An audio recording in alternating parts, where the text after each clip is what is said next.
नमस्कार। जय हिंद। जय भारत। आज के इस विशेष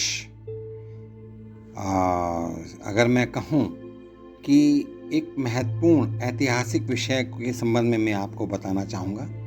जी हाँ, आज मैं आपको अपने अयोध्या में राम मंदिर के बनने और अंतिम बार तोड़े जाने तक का इतिहास के बारे में कुछ जानकारी देना चाहता हूँ। कृपया ध्यान से सुने और इसमें आप महसूस कर सकते हैं कि किस प्रकार से एक मंदिर को मस्जिद में बदला गया और उसके पश्चात अभी इस समय इस राम मंदिर को भव्य रूप देकर के आपके समक्ष प्रस्तुत किया जा रहा है। इतिहासकारों के अनुसार कौशल प्रदेश की प्राचीन राजधानी अवध को कालांतर में अयोध्या और बौद्ध काल में साकेत कहा जाने लगा।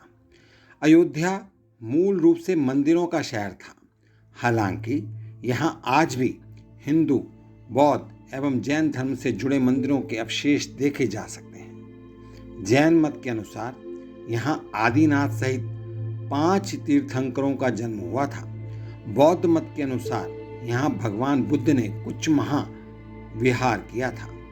अयोध्या को भगवान श्री राम के पूर्वज विवस्वान यानी कि सूर्य के पुत्र वैवस्वत मनु ने बसाया था। तभी से इस नगरी पर सूर्यवंशी राजाओं का राज महाभारत काल तक रहा। यहीं पर प्रभु श्री राम का दशरथ के महल में जन्म हुआ था। महर्षि वाल्मीकि ने भी रामायण में जन्मभूमि की शोभा एवं महत्ता की तुलना दूसरे इंद्रलोक से की है। धन धान्य व रत्नों से भरी हुई अयोध्या नगरी की अतुलनीय छटा एवं गगनचुंबी इमारतों के अयोध्या नगरी में होने का वर्णन भी वाल्मीकि रामायण में मिलता है। कहते हैं कि भगवान श्री राम के जल समाधि लेने के पश्चात अयोध्या कुछ काल के लिए उजाड़ सी हो गई थी, लेकिन उनकी जन्मभूमि पर बना महल वैसे का वैसा ही था।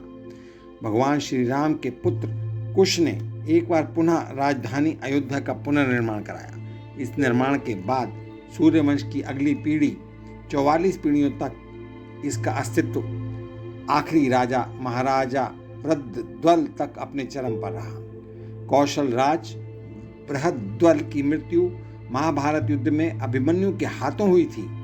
महाभारत के युद्ध के बाद अयोध्या उजड़ सी हो गई, मगर श्री राम जन्मभूमि का अस्तित्व फिर भी बना रहा। इसके बाद यह उल्लेख मिलता है कि ईसा के लगभग 100 वर्ष पूर्व उज्जैन के चक्रवर्ती सम्राट विक्रमादित्य एक दिन आखेट करते करते अयोध्या पहुंच गए। थकान होने के कारण अयोध्या में सरयू नदी के किनारे एक आम के वृक्ष के नीचे वे अपनी सेना सहित आराम करने लगे। उस समय वहां घना जंगल हो चला था, कोई बसावट भी यहाँ नहीं थी। महाराज विक्रमादित्य को इस भूमि में कुछ चमत्कार दिखाई देने लगे। तब उन्होंने खोज आरंभ की और पास के योगी व संतों की कृपा से उन्हें ज्ञात हुआ कि यह श्री राम की अवध भूमि है। इन संतों के निर्देश से सम्राट ने यहाँ एक भव्य मंदिर के साथ ही कूप, सरोवर और महल आदि बनवाए।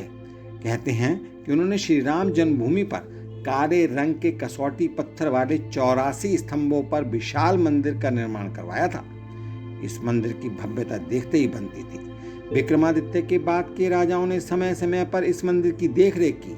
उन्हीं में से एक शुंग वंश के प्रथम शासक पुष्यमित्र शुंग ने भी मंदिर का जीर्णोद्धार करवाया था। पुष्यमित्र का एक शिलालेख अयोध्या से प्राप्त हुआ था, जिसमें उसे सेनापति कहा गया है तथा उसके द्वारा 2 अश्वमेध यज्ञों के किए जाने का वर्णन है। अनेक अभिलेखों से ज्ञात होता है कि गुप्त वंशीय चंद्रगुप्त द्वितीय के समय और तत्पश्चात काफी समय तक अयोध्या गुप्त साम्राज्य की राजधानी थी। गुप्तकालीन महाकवि कालिदास ने अयोध्या का रघुवंश में कई बार उल्लेख किया है। इतिहासकारों के अनुसार 600 ईसा पूर्व अयोध्या में एक महत्वपूर्ण व्यापार केंद्र था। इस स्थान को अंतर्राष्ट्रीय पहचान 5वीं शताब्दी में ईसा पूर्व के दौरान तब मिली, जबकि यह एक प्रमुख बौद्ध केंद्र के रूप में विकसित हुआ। तब इसका नाम साकेत था। कहते हैं कि चीनी भिक्षु फाइयान ने यहाँ देखा कि कई बौद्ध मठों का रिकॉर्ड रखा गया है। यहाँ पर 7वीं शताब्दी में चीनी यात्री हेनसांग आया था। उसके अनुसार भी यहाँ 20 बौद्ध मंदिर थे तथा 3000 भिक्षु रहते थे और यहाँ हिंदुओं का एक प्रमुख और भव्य मंदिर भी था जहाँ रोज हजारों की संख्या में लोग दर्शन करने आते थे। इसके बाद ईसा की 11वीं शताब्दी में कन्नौज नरेश जयचंद आया तो उसने मंदिर पर सम्राट विक्रमादित्य के प्रशस्ति शिलालेख को उखाड़कर अपना नाम लिखवा दिया। पानीपत की युद्ध के बाद जयचंद का भी अंत हो गया। इसके बाद भारतवर्ष पर आक्रांताओं का आक्रमण और बढ़ गया। आक्रमणकारियों ने काशी मथुरा के साथ ही अयोध्या में भी लूटपाट की और पुजारियों की हत्या कर मूर्तियां तोड़ने का क्रम जारी रखा। लेकिन 14वीं सदी तक वे अयोध्या में राम मंदिर को तोड़ने में सफल नहीं हो पाए। विभिन्न आक्रमणों के बाद भी सभी झंझावातों को झेलते हुए श्री राम की जन्मभूमि पर बना भव्य मंदिर 14वीं शताब्दी तक बचा रहा। कहते हैं कि सिकंदर लोदी के शासनकाल के दौरान यहाँ मंदिर मौजूद था। 14वीं शताब्दी में हिंदुस्तान पर मुगलों का अधिकार हो गया और उसके बाद ही श्री राम जन्मभूमि एवं अयोध्या को नष्ट करने के लिए कई अभियान चलाए गए। अंततः सन 1527 से लेकर सन 1528 में इस भव्य मंदिर को तोड़ दिया गया और इसकी जगह बाबरी ढांचा खड़ा। मैं पुनः रिपीट करता हूँ कि अंततः सन 1527 से लेकर सन 1528 में इस भव्य मंदिर को तोड़ दिया गया और इसकी जगह बाबरी ढांचा खड़ा किया गया। कहते हैं कि मुगल साम्राज्य के संस्थापक बाबर के एक सेनापति ने बिहार अभियान के समय अयोध्या में श्री राम के जन्म स्थान पर स्थित प्राचीन और भव्य मंदिर को तोड़कर एक मस्जिद बनवाई थी जो सन 1992 तक विद्यमान रही। बाबरनामा के अनुसार सन 1528 में अयोध्या पड़ाव के दौरान बाबर ने मस्जिद निर्माण का आदेश दिया था। अयोध्या में बनाई गई मस्जिद में खुदे 2 संदेशों से इसका संकेत भी मिलता है। इसमें एक खास तौर से उल्लेखनीय है, इसका सार है जन्नत तक जिसके न्याय के चर्चे हैं। ऐसे महान शासक बाबर के आदेश पर दयालु मीर बकी ने फरिश्तों की इस जगह को मुकम्मल रूप दिया। हालांकि यह भी कहा जाता है कि अकबर और जहांगीर के शासनकाल में हिंदुओं को यह भूमि एक चबूतरे के रूप में सौंप दी गई थी, लेकिन क्रूर शासक औरंगजेब ने अपने पूर्वज बाबर के सपने को पूरा करते हुए यहाँ भव्य मस्जिद का निर्माण कर उसका नाम बाबरी मस्जिद रख दिया था। अब मैं आपको भगवान श्री राम के इस मंदिर के संबंध में ईयर बाय ईयर यानी कि हर वर्ष के प्रति किस प्रकार से इसमें प्रगति हुई उसके बारे में बताना चाहूँगा। राम मंदिर के इतिहास में 5 अगस्त 2020 का दिन सुनहरे अक्षरों में दर्ज हो गया। सन 1528 से लेकर सन 2020 तक यानी 492 साल के इतिहास में कई मोड़ आए। कुछ मील के पत्थर भी पार किए गए। खास तौर से दिनांक 9 नवंबर 2019 का दिन जब 5 जजों की संवैधानिक बेंच ने ऐतिहासिक फैसले को सुनाया। अयोध्या जमीन विवाद मामला देश के सबसे लंबे चलने वाले केस में से एक रहा है। आइए आपको बताते हैं कि इस विवाद की नींव कब पड़ी और अब तक के इतिहास के अहम पड़ाव। सन 1528 मुगल बादशाह बाबर के सिपह सालार मीर बाकी ने विवादित जगह पर एक मस्जिद का निर्माण कराया। इसे लेकर हिंदू समुदाय ने दावा किया कि यह जगह भगवान राम की जन्मभूमि है और यहाँ एक प्राचीन मंदिर था। हिंदू पक्ष के मुताबिक मुख्य गुंबद के नीचे ही भगवान श्री राम का जन्म स्थान था। बाबरी मस्जिद में 3 गुंबदें थीं। अब मैं आपको वर्ष 1853 से 1949 तक लिए चलता हूँ। सन 1853 में इस जगह के आसपास पहली बार दंगे हुए। सन 1859 में अंग्रेजी प्रशासन ने विवादित जगह के आसपास बाड़ लगा दी। मुसलमानों को ढांचे के अंदर और हिंदुओं को बाहर चबूतरे पर पूजा करने की इजाज़त दे दी गई। सन 1949 अस्थि विवाद शुरू हुआ दिनांक 23 दिसंबर सन 1949 को, जब भगवान राम की मूर्तियां मस्जिद में पाई गईं। हिंदुओं का कहना था कि भगवान श्री राम प्रकट हुए हैं, जबकि मुसलमानों ने आरोप लगाया कि किसी ने रात में चुपचाप मूर्तियां वहां रख दी हैं। यूपी सरकार ने मूर्तियां हटाने का आदेश दिया, लेकिन जिला मजिस्ट्रेट डीएम श्री के नायर ने दंगों और हिंदुओं की भावनाओं के भड़कने के डर से इस आदेश को पूरा करने में असमर्थता जताई। सरकार ने इसे विवादित ढांचा मानकर ताला लगवा दिया। सन 1950 फैजाबाद सिविल कोर्ट में 2 अर्जी दाखिल की गई। इसमें एक में रामलला की पूजा की इजाज़त और दूसरे में विवादित ढांचे में भगवान श्री राम की मूर्ति रखे रहने की इजाज़त मांगी गई। सन 1959 में निर्मोही अखाड़ा ने तीसरी बार अर्जी दाखिल की। अब उसके पश्चात सन 1961 यूपी सुन्नी वक्फ बोर्ड ने अर्जी दाखिल कर विवादित जगह के पोजीशन और मूर्तियां हटाने की मांग की। सन 1984 विवादित ढांचे की जगह मंदिर बनाने के लिए सन 1984 में विश्व हिंदू परिषद ने एक कमेटी का गठन किया। सन 1986 यूसी पांडे की याचिका पर फैजाबाद के जिला जज के.एम. पांडे ने दिनांक 1 फरवरी सन 1986 को हिंदुओं को पूजा करने की इजाज़त देते हुए ढांचे पर से ताला हटाने का आदेश दिया।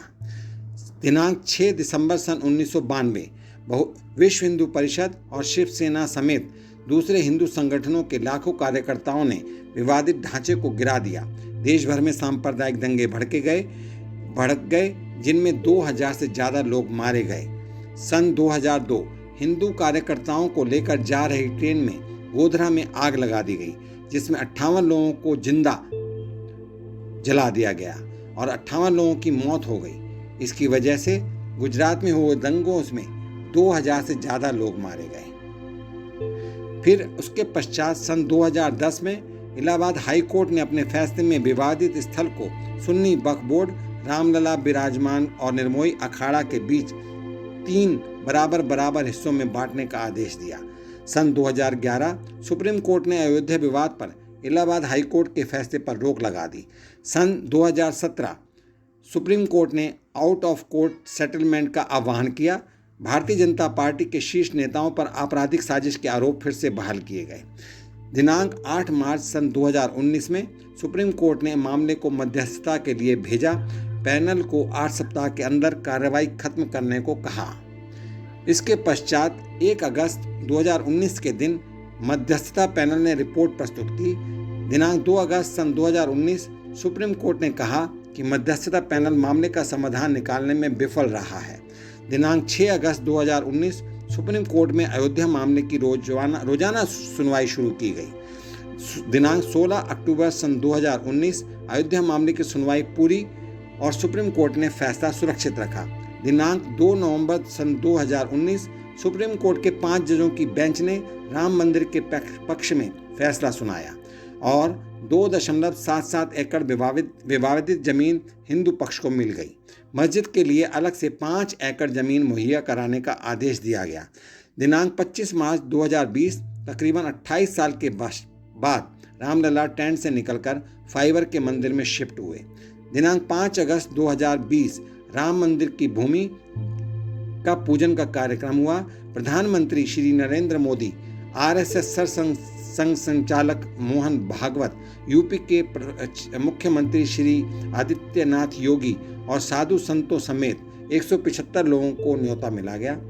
अयोध्या पहुंचकर हनुमानगढ़ी में सबसे पहले पीएम मोदी ने दर्शन किए। राम मंदिर के भूमि पूजन कार्यक्रम में शामिल होकर इस समारोह को सफल किया गया।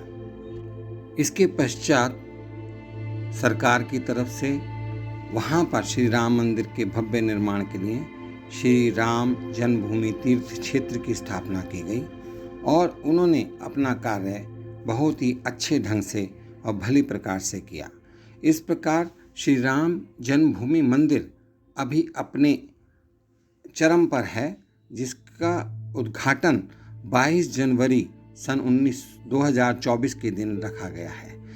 22 जनवरी सन 2024 के दिन ही श्री राम मंदिर के द्वार खोले जाएंगे, श्री राम में प्राण प्रतिष्ठा की जाएगी और इस अहम विषय पर मैं आपको यह बताते हुए मेरे को गौरव महसूस हो रहा है कि यह एक भारत का ही नहीं विश्व के श्री राम मंदिर का निर्माण है और हम इसके लिए भारत के सभी नागरिकों के लिए शुभकामनाएं देते हैं, संसार के सभी नागरिकों के लिए आशीर्वाद देते हैं कि इस प्रकार से एक श्री राम जन्मभूमि जो कि प्राचीन काल से एक समुदाय का अपना मांग चल रही थी कि हम अपने मंदिर को वापस लें और उसका निर्माण कराएं, वो पूरा होने जा रहा है।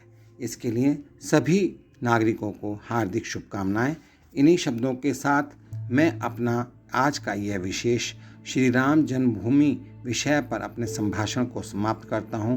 बहुत बहुत धन्यवाद। आप सभी परिवारजन के लिए शुभकामनाएं। जय हिंद, जय भारत, जय श्री राम। राम मंदिर की हैरान कर देने वाली बातें। नंबर 1, राम मंदिर की नींव रखने के लिए देश भर से करीब 2587 पवित्र स्थान से मिट्टी एकत्रित की गई है, जिसमें यमुनोत्री, हल्दी घाटी, केदारनाथ, बद्रीनाथ, गंगा जैसे पवित्र स्थान शामिल है। नंबर 2, राम मंदिर की नींव रखने में करीब 150 नदियों के पवित्र जलों का उपयोग किया गया है। इस संग्रह में 8 से भी ज्यादा बड़ी नदियां, 3 समुद्र और श्रीलंका के 16 स्थान से पवित्र जल लाया गया है। साथ ही मानसरोवर के जल का भी उपयोग किया गया है।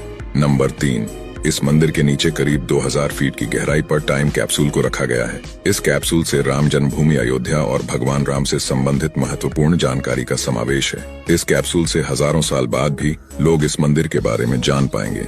नंबर 4, भगवान राम और माता सीता की मूर्तियां बनाने के लिए 6 लाख साल पुरानी शालिग्राम पत्थर नेपाल से अयोध्या लाए गए हैं। नंबर 5, इस मंदिर को पूरी तरह से पत्थरों से बनाया गया है। इसमें किसी भी तरह के मेटल जैसे लोहे और स्टील का प्रयोग नहीं किया जाएगा।